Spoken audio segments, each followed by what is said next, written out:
do this stand-up comedian thing where I take the microphone off the stand and then I casually move the stand away while I'm doing the speech.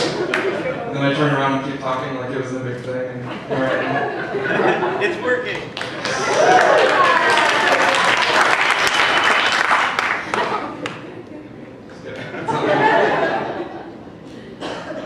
My story starts at 3 o'clock in the morning, which is how you know it's a really good story.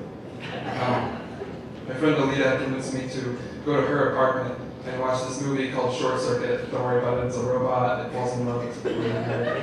But I was on the way out of her apartment and tired, and walking back to my car. And as I was walking, I was spinning my keys on my finger, and I heard someone behind me say, "Hey!" I stopped and turned, and he looked at me and he was like, "Can you give me some money for the bus?" And I was like, "I don't have anything, I'm sorry." And I really didn't. And he was like, "That's okay. Is this your car?" I was like, And he said, "Can you give me a ride to the bus station, the Greyhound bus station?" And I thought, yeah.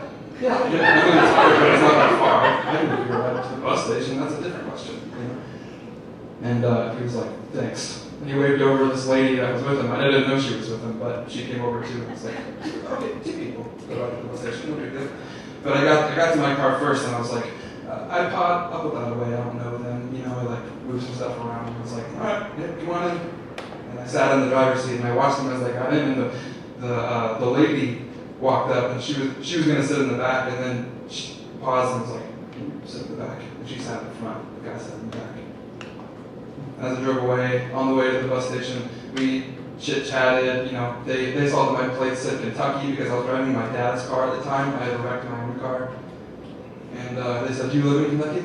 And I had no idea why, but I said yes. You know, I did. And I said, "Why are you going to the bus station?" And they said, "We're going to Florida. We were here for a family reunion. We're heading home. This is my daughter." And I was like, "Great, that sounds great." We got there, it wasn't a long drive. And for some reason, they wanted to be dropped off on the other side of the street of the bus station, which was weird, but no big deal. It was their ride, so okay. I pulled off and I let them out. And when they got out, they walked so strangely. This is how the man walked when he was leaving.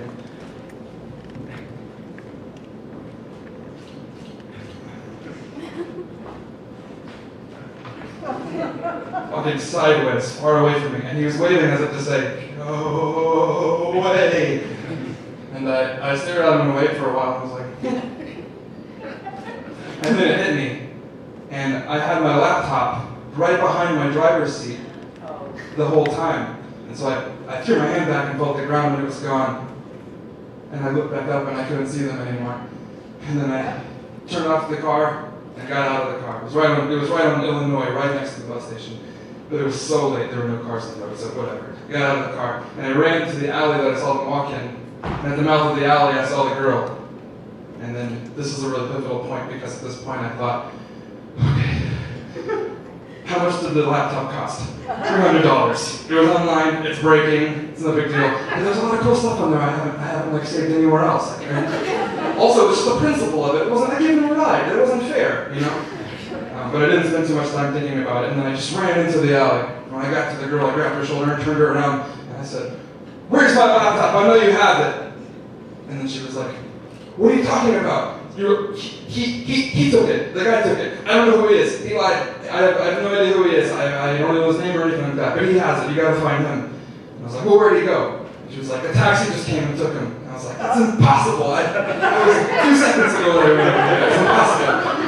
Where is he?" She was just like, "Taxi took him." And then I was like, "You're wasting my time." And I ran back to the car, turned on the car, drove around the block and parked in a parking lot. The direction that the two of them were walking. I parked, I got out, and I was like, okay, I'm just gonna wander around until I find this guy. There he was. It was the guy walking. So I ran up to him, and on the way I said, "Hey!" And he turned and looked at me and was like, "Oh, hi, what a coincidence, you know?" I was like, "Where's my laptop? I know you have it." And then he said, "Your laptop? Did she take your laptop?" "That girl took your laptop. She lied. I don't even know her, and she took your laptop. Tell her to give it back." And I was like, "You have it." And he was like, I don't have it. "She's not giving it to you?" "Let's find her. I'll get your laptop back." So we walked together down the sidewalk, and it was kind of kind of tense. And I was like, you sure she has it? Why don't you have it? Where is it? And he was like, she's got it, man. We'll find her. We'll find her. And we turned a corner, and right as we turned I don't know what they were doing wandering around, but we turned the corner, and she turned the corner too, and we were face to face. And I was like, we're all together again. We walked towards each other, and I was just like, you said she has it, and she says you have it. So where is it?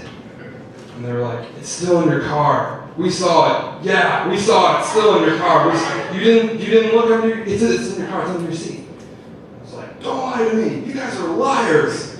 And then all of a sudden I had this idea. I said, I'll buy it from you. And then his face was like, how much? I said, $40. And then he was like, all right, sure, I'll take it. And I was like, well, remember earlier when you asked me for money for the bus and I said I didn't have anything? Or I told the truth and told you I didn't have anything? I was telling the truth. Truthfulness. I don't have any money, so we have to go to an ATM. And he was like, there's one right across the street. And I was just like, that's not my bank, I don't want to get a fee. So let's go into the bus station because they have an ATM there. And also a cop. So let's go to the bus station where they have an ATM I can get some money from. I'm going to pay you for my laptop. And he was like, okay, sure. So both of them were just walking with me. And as we walked, I was like, can I see the laptop, by the way? I just want to see it. And he was like, no, we're going to get the money first. And I was like, come on, I'm a kind of paying customer. Let me see my product. I'm buying something from you. And he was like, if you keep asking me that, I'm not going to sell it to you. I'm going to keep it. I was like, okay, sorry. We walked up to the bus station. And just as we were walking through the front doors, I was like, come on guys, to the ATM, you know? And the guy figured it out right away and was like, wait a second, there are cops in there. And he was like, he walked away, he was on the phone, and I was like, but the girl was still walking in, so I was like, okay, she's fine. So I walked in with her, and as we walked up the hallway, I was looking right up at the end of the room where the cop was sitting at this table. And as we walked up, she saw him and was just like, whoa, I don't have anything to do with this, I don't know who you are, I don't know what's going on. And she turned around and walked back out. And I was stuck between the cop and the lady. And I was like, what do I do? And I just ran to the cop at the table, and he looked just like Carl Winslow from Family Matters. Except Carl Winslow from Family Matters was like a really good cop. Remember this episode where he did something really heroic? This guy was great. He wasn't like Carl Winslow, he just looked like Carl Winslow. So I walked up to him and I was like, you gotta help me really fast, two people stole my laptop, I need you to come out here with me and go find him and come on, arrest him or something. Come on, let's go. And I turned around and walked out, and he was like, okay. And then he just walked while I was skipping. We stepped out, and I couldn't see either of them. And I was like, they gotta be around here somewhere, I promise. And I ran out to the road and I was looking up every road. And then I saw the girl down the road, and I was like, let's go, she's down there. And I ran, and he just walked. But I ran, she turned the corner, I followed her into her building, and it wasn't her. So I came back out into the road, and I was like, it wasn't her. But that was her. She was standing right next to me. And I said, but this is her. And then she was just like, oh, and she got ready to leave, and he was like, freeze. And she froze even though he wasn't running. She was just, she stood there. And then I was like, the other guy knows where my car is, so I'm going to go to my car and I'm going to move it. I'll meet you back here at the bus station. And he was like, okay. And I ran around to the car, I parked it somewhere else, I ran back into the bus station. And when I got in there, she was sitting there in the chair next to the table. I was out of breath, looking at him. I was like, yes. I did it. We were talking, he was asking her for numbers, what she was telling him numbers. And then she told him her social security number and he wrote it down. But I don't think she expected him to call it in because then he started saying the numbers on his shoulder walkie-talkie. And then she was like, wait, is that 9? 5. She lied. And I was like, you forgot your social security number? And she was like, yes. She's a liar. She forgot her social security number? They called back and they were like, she has a history of, stealing, prostitution, stuff like that. And then I think she was embarrassed because she was wanted to be the first person to respond to it and said, thank you, which was a really weird way to respond to that. We were all looking at her like, did you hear what we heard? It was really weird. And the cop said, she doesn't have the laptop on her, so you have to let her go. Oh.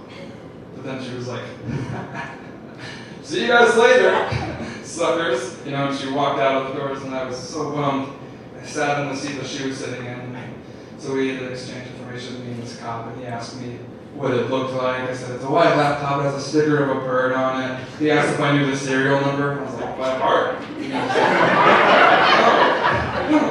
Is there a way to get it? I guess so. And then he said, call us back, add it to this report, and then if it shows up in a pawn shop, we'll be able to give it back. But that probably won't happen. Okay? And he was like, I have one piece of advice for you. Don't ever give people rides anymore. I was like, all right, thanks. That was like an hour process of sitting with him, giving information, describing the people, everything. So I just got up, defeated. At this point, it's like 4:30 in the morning, and I'm walking back outside, back to the car, and as I step out of the bus station, I just look out, and there's the guy, right across the street, and now he's carrying the laptop in his hand. And I know it's fine because it's breathing, like, you know? And then I went like this. And I was like, no, Carl Winslow has to see him for him to get arrested. So I went back inside and I ran back to the table and everybody in the bus station was like, what is going on? And I went back to the table and I'm like, Carl Winslow, come with me, he's right outside, you have to see him. Stood up and followed me back outside. And then when we got outside, he disappeared again. I was like, I just saw him, he's here. And I was just looking across the street, and then you know in cartoons where like a cartoon character walks behind a tree and disappears, or like walks out from behind a tree and appears? He did that. He was standing behind a podium under the bridge and just went like this. Like he just like had been walking the whole time, and I just started seeing him. And I was like, that's him over there. And the cop said, stay here. And he walked across the street to talk to him. And I saw him doing, talking things with their hands. And I was just watching. And then he was like, the cop. So I walked over and he said, he said he didn't steal your laptop. And I was like, he did. I described him to you. He's wearing the exact same clothes. It's him. He was like, you're right. Where's the laptop, buddy?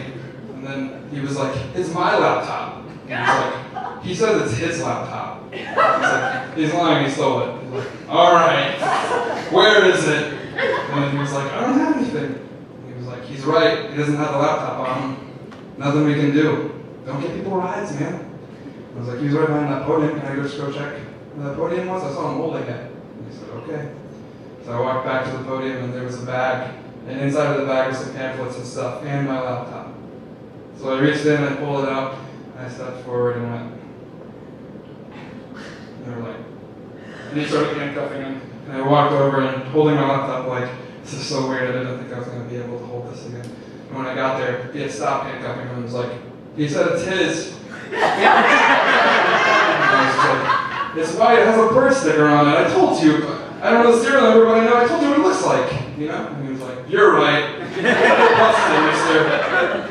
And he handcuffed me, brought him into the bus station. I followed them in, and he was like, sit over there for a while. Because I walked up to the table and was watching them talk, and then the guy kept looking at me sitting in the seat like, how could you do this to me? How could you do this to me? You know, that expression on his face, and I was like, you stole my laptop! And then the cop looked up because he heard me say that and was like, you just gotta sit down over there because you're heated, you know? I was like, alright. I sat somewhere else, and then he came over and was like, do you want me to press charges? Rather, do you want to press charges? I said, what would happen if I did? And he was like, I think he'd just go somewhere tonight, then he'd probably be let go tomorrow. I was like, sure, press charges. And he was like, alright, thanks. And they left, and I was like, that's it, I guess. I opened up the laptop and it wouldn't turn on, and that made me really nervous. But then I remembered that it had run out of batteries earlier that day. So thankfully nobody was able to turn it on the entire time they had it. I walked back to my car, drove home with it. When I got home, I just like lay on top of my bed with the laptop on my chest at 5 in the morning. And thinking about how the sun was coming up soon, and just feeling so strange. And I was like, I did it. Somehow I did it. I got this laptop back, and I never thought I would. And then it died like 2 months later.